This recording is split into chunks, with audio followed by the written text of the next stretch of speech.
2000 at Camp David with then-President Bill Clinton, PLO Chairman Yasser Arafat, and former Israeli Prime Minister Ehud Barak.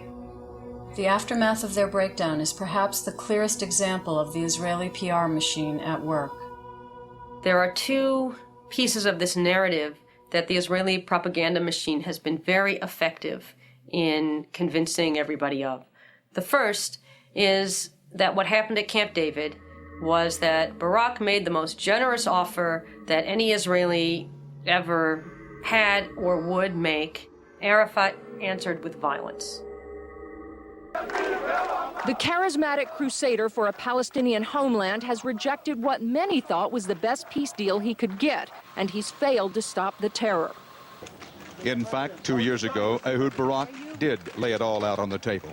A Palestinian homeland, giving back over 90% of Jewish settlements, even a plan which divided Jerusalem.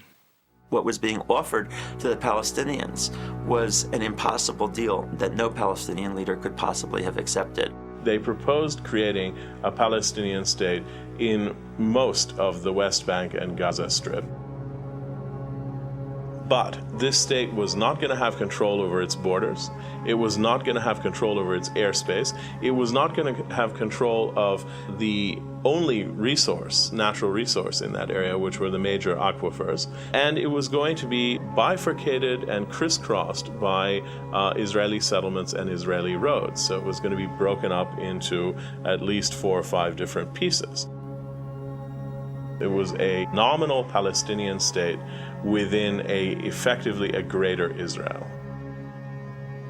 It's as if the Palestinians have been put in the basement of their house, and they, might be allowed most of the rooms, but Israel gets to control all of the hallways and some of the rooms. So you want to go from your living room to your bedroom, you got to go through an Israeli checkpoint. You want to go, from your kitchen to your bathroom, you got to go through an Israeli checkpoint. Well, do you really control your house under that set of circumstances? It did not offer Palestinians unimpeded access to their holy sites, and it did not offer Palestinians any solution to the 3 million Palestinian refugees who live in these refugee camps under horrendous conditions.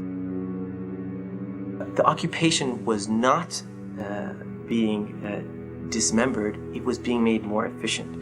It was being consolidated, where Israel would maintain its strategic interests, whether it be hilltops, whether it be water, whether it be different agricultural things that they had interest in, and the Palestinians would have what was left, basically. And if they wanted to call it a state, they could call it a state. If they wanted to print postage stamps, they could print postage stamps. If they wanted to have a national anthem, feel free.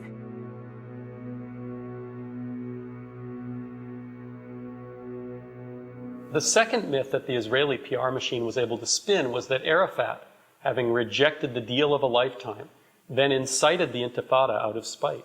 The failure of these negotiations, which the United States supported, in which the Israelis made serious offers, that the Palestinians in leadership decided on a strategy of street fighting as a response. When this latest round of violence broke out, if you look at the editorials that ran in the big American newspapers, they overwhelmingly said that the cause of the violence was Arafat's rejection of the Camp David Accord, and they blamed the Palestinians, and they sided with Israel. This intifada had very little to do with Camp David, because on the ground, parallel to what the leaders were talking about, who had become so many talking heads as far as the average Palestinian was concerned, you had ongoing land expropriation, tree uprootings, road building. Settlements were being expanded at a quicker pace under Barak than they had been under Netanyahu. Unfair water allocation, by which many Palestinians in the summer and fall have approximately 2 hours of running water a week, when next door you can have a settlement with green lawns and a swimming pool. So what are people supposed to think? Rightly or wrongly, this said to people, this is not a peace process. And even if it is, by the time it's concluded, everything I have is going to be gone. It's going to be expropriated. So what's in it for me? On September 28, 2000, Ariel Sharon, then Israel's defense minister, sparked the Palestinian Intifada with a provocative visit to a site in Jerusalem, holy to both Jews and Muslims. Surrounded by hundreds of riot police, Sharon strode onto the contested sacred site as a demonstration of Israel's control of the area. Sharon was met with protests from Palestinians, who began hurling rocks at police and who then stormed the holy site. Israeli riot police fired tear gas and rubber bullets at the protesters. The rioting quickly spread to other parts of East Jerusalem and to Ramallah in the West Bank. Dozens, both Israelis and Palestinians, were injured. The Palestinian Intifada had begun.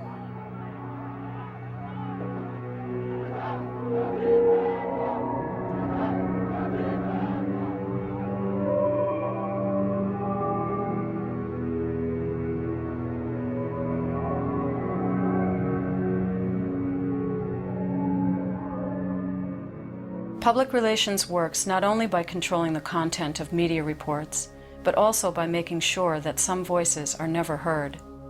The marginalization of the Israeli peace movement in the American media is an example of how this works. It's been the point of view of the Israeli peace movement for years that the fundamental cause of the conflict is the Israeli occupation of Palestinian land and the settlement policies. But that view is considered in the United States something that's extremely marginal, and that you rarely see that view put forward in the American media. We, in the Women's Peace Camp in Israel, organized a mass vigil of women in black and a mass march through the streets of Jerusalem. 2,000 women strong, both Israelis and Palestinians. Can you picture that dramatic moment?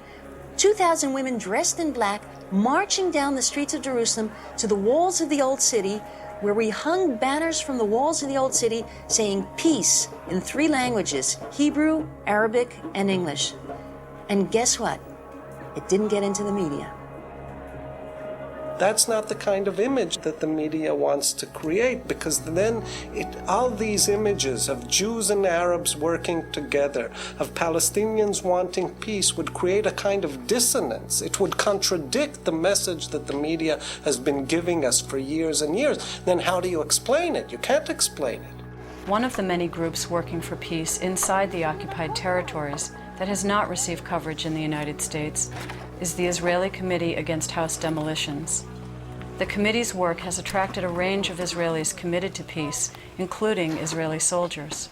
Our role is to go there and to rebuild Palestinian homes as a constructive way of resisting occupation. We're going to a Palestinian village and we're standing shoulder to shoulder, hand to hand, with Palestinian people who wish to have peace with Israelis. And in that way, where a lot of Palestinians are seeing that there are other Israelis, not the one who demolishes, but others who are rebuilding, and it keeps a flame of hope for a better future.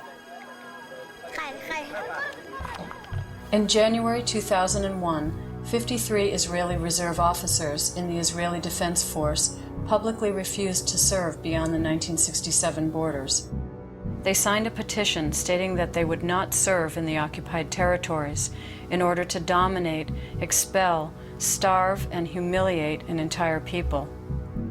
Since then, hundreds of Israeli officers and soldiers have joined the movement, Courage to Refuse. For their refusal, they have paid a heavy price, including serving jail time and being labeled traitors. I'm an Israeli patriot. We are Israeli patriots. I served more than 25 years in the Israeli army as a major in the IDF. All of us were volunteering to do their army service in dangerous places, and we earned the right to say that the occupation doesn't serve the security of Israel. And we're doing it from our stand as a specialist for military job. We're the military. We know what provides security, and we paid with our time and